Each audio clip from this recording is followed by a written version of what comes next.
So leo kwenye hii video nataka sijui nisifie Linux au niseme ukweli kwa why Linux is the best, yani kwa upande wangu kwa upande wa developers. So naweza nikasema kwangu mimi nimeanza kutumia Linux ilikuwa 2022 almost, ambapo nilikuwa chuo mwaka wa kwanza. So sababu iliyopelekea nilitumia Linux ilikuwa siku ya kwanza nimehudhuria nilikuwa kipindi cha field. So naweza nikataja baadhi ya sababu ambazo kwamba kwa nini Linux is best. So sababu ya kwanza ambayo naweza kusema, so na ibrag Linux huku natumia Linux, sema index.md, sema open index.md. So sababu ya kwanza tunasema hivi, why Linux is the best. So sababu ya kwanza naweza nikasema free and open source. So nikisema free and open source namaanishaje? Kwamba mtu yoyote anaweza inspect, pia anaweza modify, akafanya changes, au pia distribute source code. Kwamba hakuna leseni yoyote ambayo fees ambayo inahusika kwa ajili ya distribute. So that's why unakuta kwenye Linux kuna distro nyingi sana, distribution nyingi sana. Nikisema distro namaanisha distribution. Kwa mfano kuna watu wa Fedora, kuna watu wa CentOS, kuna watu wa Arch, kuna watu wa Manjaro, kuna watu wa Parrot, kuna watu wa Ubuntu. So unakuta zote zimefanyaje,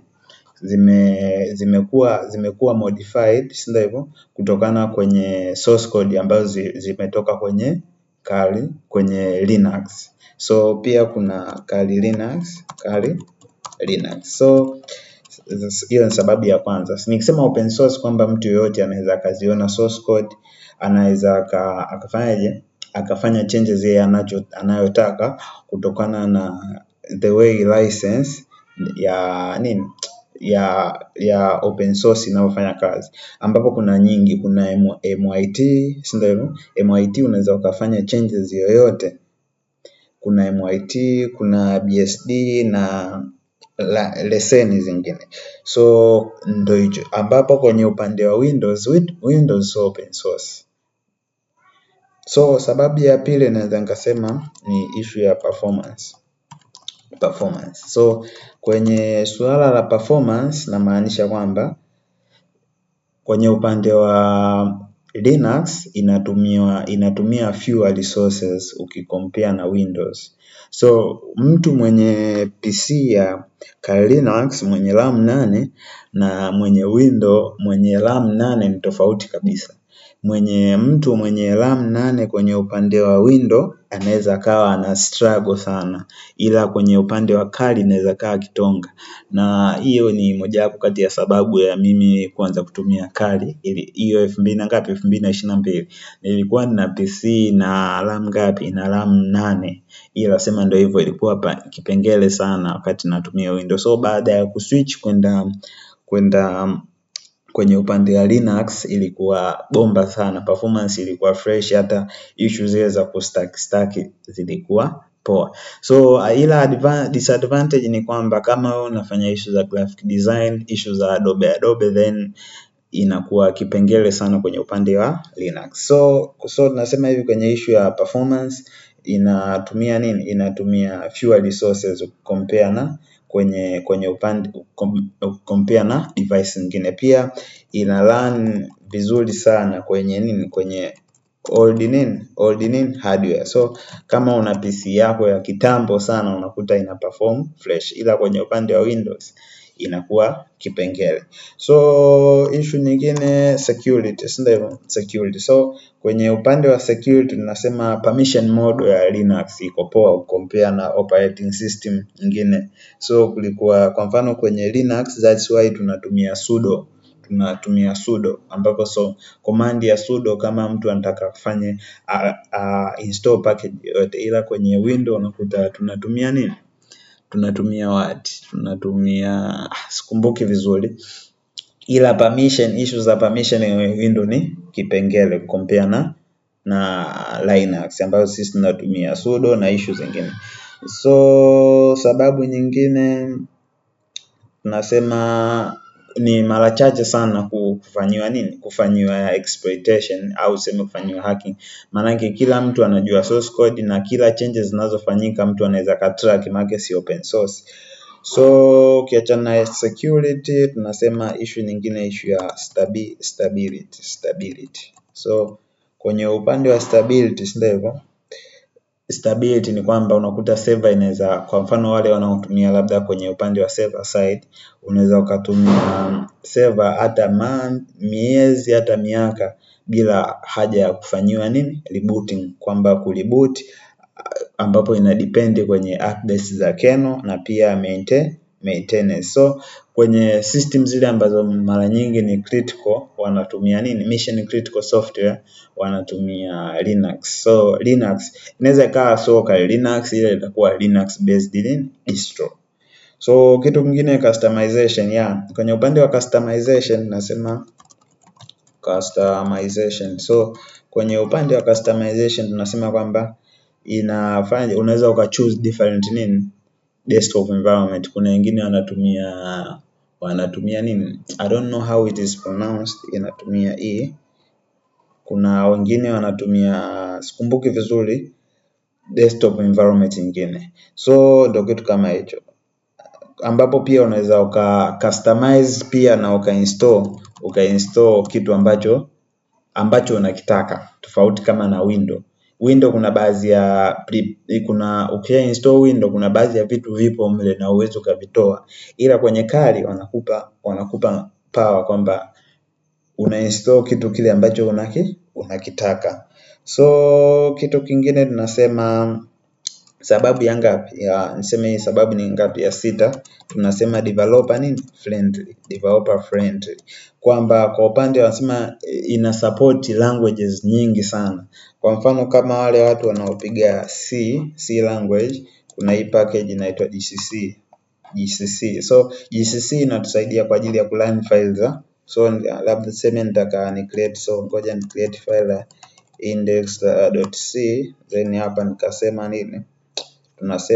tunasema int main, nasema include stdio, nilikuwa nimeshasahau include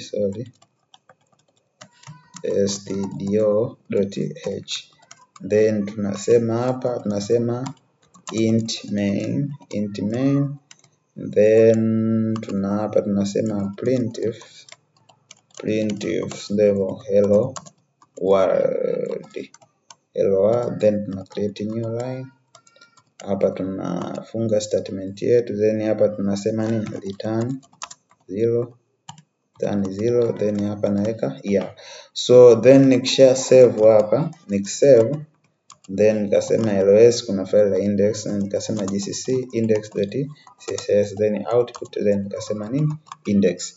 So nikalist hapa, unakuta tayari nina package ya kulearn files za C++ moja kwa moja. Then kuna hii pia kwa ajili ya program za C. Hii hapa kwa ajili ya GCC kwa ajili ya C na GCC kwa ajili ya C++. Then unakuta package za Ruby pia inakuwa moja kwa moja, ambapo unaweza kaandika man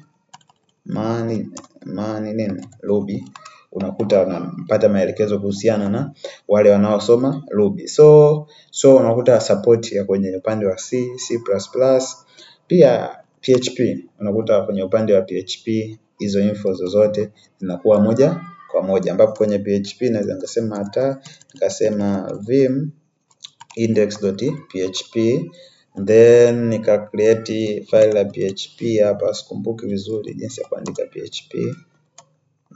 I think itakuwa niko correct, then nikasema echo getting started, au sema PHP is